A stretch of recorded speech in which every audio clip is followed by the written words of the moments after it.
all race long. You've got a Chevrolet leading, a Ford running second, and 2 Toyotas right now running third and fourth. Grant Enfinger brings that number 9 champion truck to pit road. Looks like a right front flat for Grant. Well, the Toyotas get together and gang up on these other 2 manufacturers. Second time today, we saw the most dominant truck at that moment have an issue. Christian Eckes earlier in the race had one stage 1 and they had their issues, no brakes. So you see Grant now down on pit road trying to figure out what went wrong with him. Yeah, that right front tire, as they took it off, you could tell it was flat. What a tough break for that team. But as we talked about, they're going to be strong all year long. Kyle Busch continues to lead and control this race. If I'm Ty Majeski, I'm starting to roll off the back of Kyle Busch just a bit. Start playing with that air. Start feeling what it's like to fall back and get a push and time it perfectly.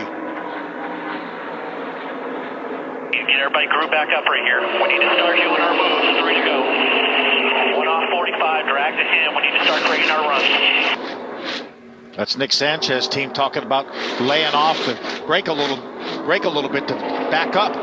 And he's got a nice gap here. He can pull up if he can get the right push. Drag the brake a little bit, get those guys bunched up, see if they can get enough energy here to get around Kyle Busch and his pack. Coming to the white flag, Kyle Busch leads Ty Majeski, Corey Heim, Taylor Gray. Will Nick Sanchez and his group have anything for him? One last chance here. Back up to him, Ty. Back up to that 11 truck. Not going to be able to do it, it doesn't look like. Can he dive to the bottom? There's a push. What does Ty Majeski do? He's looking, he's sniffing.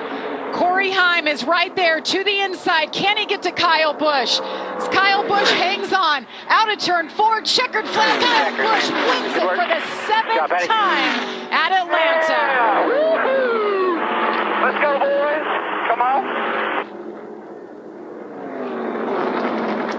Well, I guess his feedback to Spire Motorsports will be, thumbs up, guys. Your stuff's rolling. Pretty good program you have going on here, boys. Yeah, y'all should win a lot more races this year. Good luck. Well, we set it up at the top of the show and said, who, if anybody, can beat Kyle Busch? And you talked about the teams that would be strong, and they were. Unfortunately, Christian Eckes was out. I think he was about 1 or 2, maybe the strongest truck in the field, but he had his problems. Yeah, there's a reason he races on Sundays, Jamie. That's a nudge from, yeah, exactly. A nudge from his team.